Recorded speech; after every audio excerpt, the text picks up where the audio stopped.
the MC Shan that left me lonely, was that the first one? You remember? That was the first. No, Roxanne Shantae, Roxanne's Revenge was the first hip hop video that we did. Okay. And that led to MC Shan Left Me Lonely because it was all the same manager, Tyrone Williams, Fly Ty. But the first video that we did was for this girl named Niobe called Please Don't Go. It was a freestyle record. Okay. And what, as you got into it, and it seems like from what I know, you did a lot of cold chilling stuff. What was it about you guys and Fly Ty that made you guys work so well together? I think Fly Ty was a smart guy. He was a smart businessman, and he wanted to work with people that he could trust and that he felt were cool. And you know, he knew what I was doing over at Video Music Box. He knew that he was getting his videos. Like once I finished, you know, doing it, I immediately played it on Video Music Box. So people were like, I never saw this video before. Yeah, because we just finished it last night. You know, I couldn't wait to play it because it was something that we did. You know, and Ty liked that, of course. And Ty knew that we were cool and we had, you know, good relationship with the artists.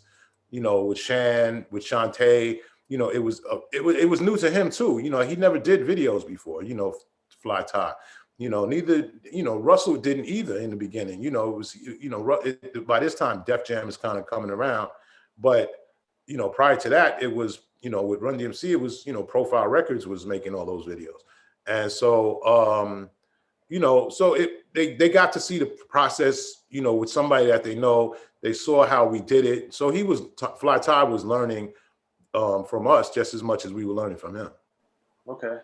And then, as you're well aware too, a lot of the early videos were more performance or concert based or, you know, based off of that type of thing. What was the significance and importance for you of once it started getting more into, you know, narrative, story driven things as opposed to strictly a performance thing like a Freaks Come Out at Night type of thing? Once it made that transition, what did you see was a difference? Because we told a story. You know, Lionel was great at, you know, listening to every lyric and getting, you know, okay, we have to show this. We have to show the girl that he's talking about. We have to show, you know, Southern Boulevard in the Bronx, if that's the street that they mentioned. It's not just a generic set. You know, if he's talking about he was driving a Suzuki, then let's get a Suzuki, you know, and let's make it authentic, you know. And all of these things that were in the lyrics, Lionel enhanced the lyrics with the visuals, you know, and that's why we called the company a classic concept, because we wanted to come up with a classic concept for each one of the videos that we did. In some cases, the artist or the label didn't want a concept, they just wanted a performance. But in the case of Lionel, you know, he really pushed the concept a lot, because I kind of attribute that Lionel was a comic book head, you know, so he was used to looking at, you know, comic books almost like storyboards, and he was looking at these things and he was like, okay, I can do the same thing that they do in the comics and tell a story and put that in videos now. Gotcha. So how did you guys, once you were doing the videos, what was the division of labor? How did you guys figure that out? Well, Lionel really ran Classic Concept, and I ran Video Music Box, you know? And most of the time when we did videos, we did them on the weekends. So, you know, we were able to do them. We were both able to work.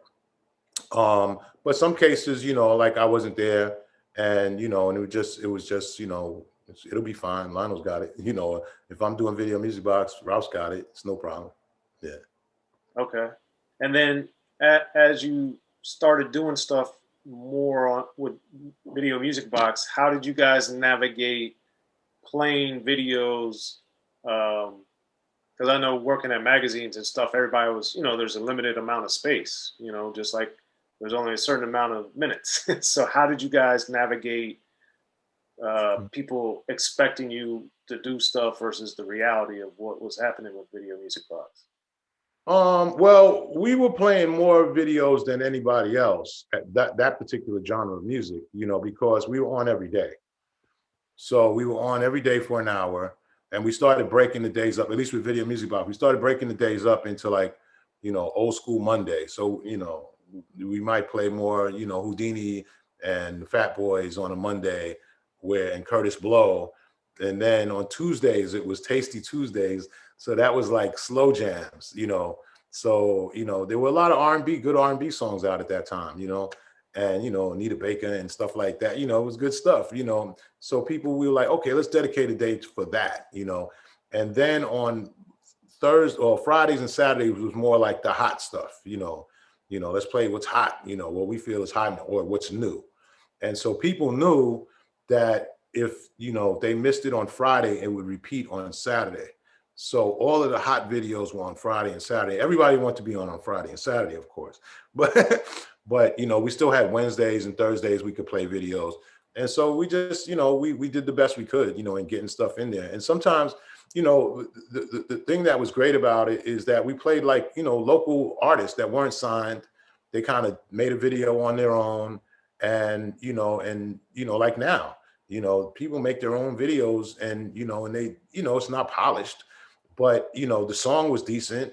And we said, yo, let's give it a shot. Let's play it, and their first one might've been, looked at as, oh, this is a ghetto video. But the next one, came out decent. So we watched the progression of a lot of these artists and a lot of these independent labels.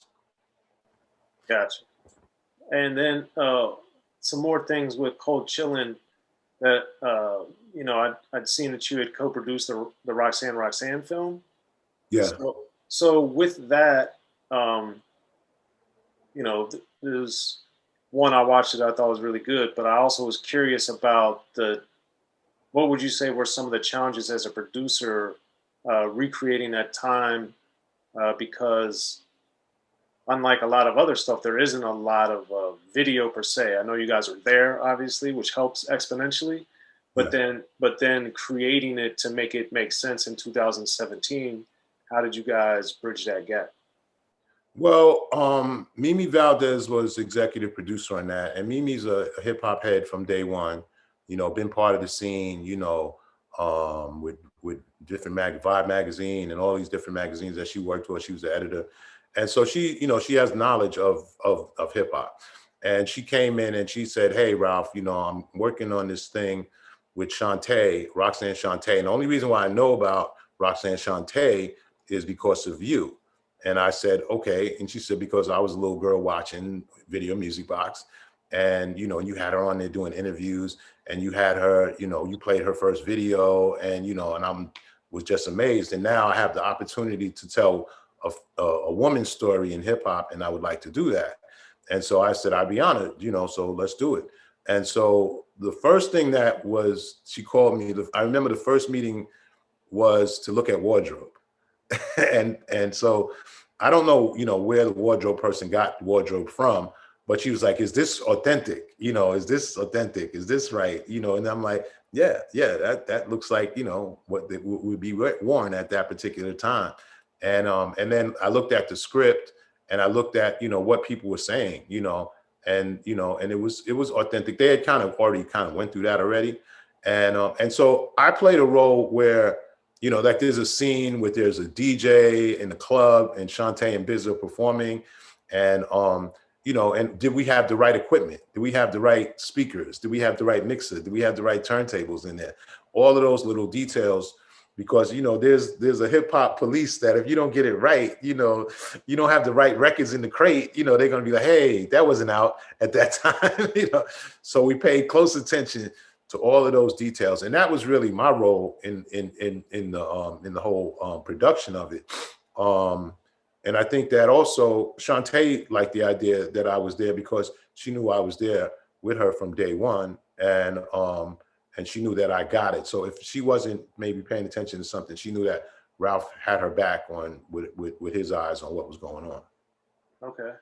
And looking back too, with your interviews, since you were among the first doing them on camera, looking now at how rappers are presented and do interviews and thinking back to what you were doing, it's a world of difference. But for you, what do you remember about how the artist acted and interacted on camera compared to how you see stuff happening now?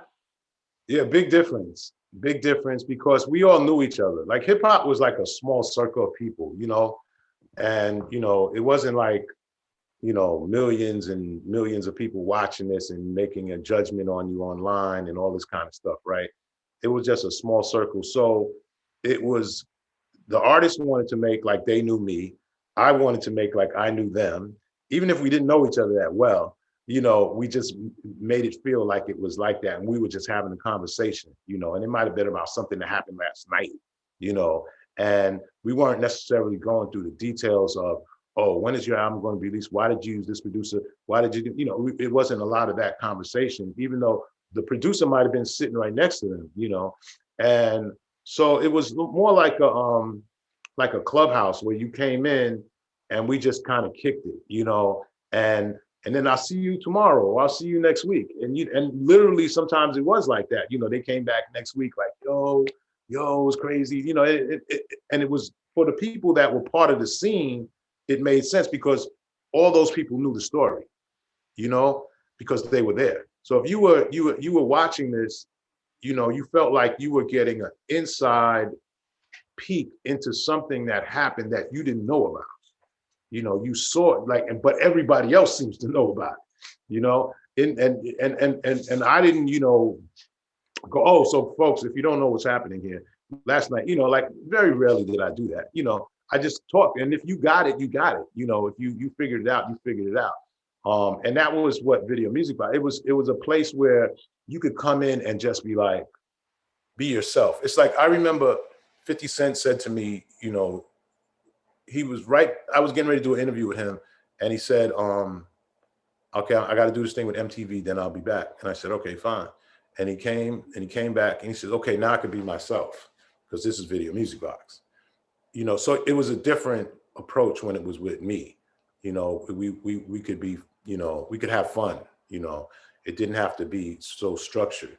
And that's why a lot of our content, and sometimes that's good and that's bad. You could get guys walking in there drunk and high and all kinds of other stuff. A lot of stuff didn't make it to the show, because we're like, oh, they look bad in this one. Let's not play that part. What's crazy is like right now I'm digitizing everything. So, we have the Video Music Box Collection, which is our nonprofit, and we're digitizing everything. And so I look at stuff and I'm like, I don't even remember this because I never aired it.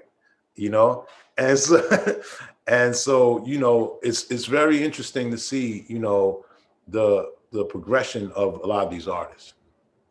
And since some of the interviews were happening so early on, I've done lots of interviews in my day too, but I'm curious for you back in that time, especially since everything was new and evolving and fresh, did the artists, were they reluctant to come back if they were drunk or high, or did they just like, oh man, I messed up, let me make sure I get this because I need this exposure? No, they came back. Yeah, no, because we hung out afterwards, like without the camera. We were at, the hip hop community, it was so small, like you knew if somebody from Brooklyn was having something, you went to Brooklyn. If somebody from the Bronx was having something, everybody went to the Bronx. And that was it. It was like Lionel, I remember Russell telling me, all you need is 500 people, Ralph, and you can start a movement. And that's what it was. It was like 500 people, but it seemed like it was bigger than it was. But it was literally 500 people. There were dancers, there were graffiti artists, there were, DJs, there were MCs, and everybody was, the promoters, and and everybody knew each other. You were from Queens, you were from the Bronx, you were from Brooklyn, Staten Island, Jersey. We all knew each other, and and it was, it was just a movement at that time. It was just a movement, and that was from the late 70s to about you get to about when Cold Chillin' and Def Jam and Uptown start coming around.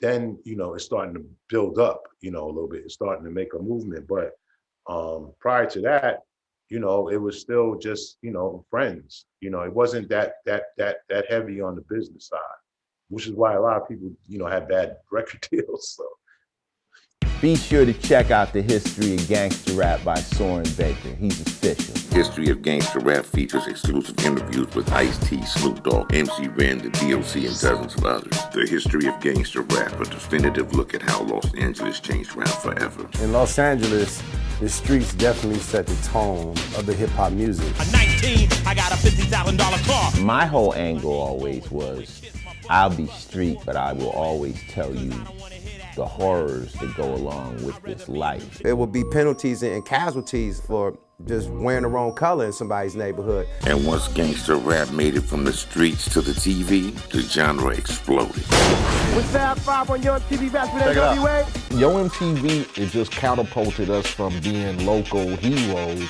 to national gangbang rappers. The History of Gangster Rap discusses it all from 1980 up till today. There's always gonna be shit happening in the street. You know what I mean? So it's always gonna be something to talk about. The History of Gangster Rap in stores now.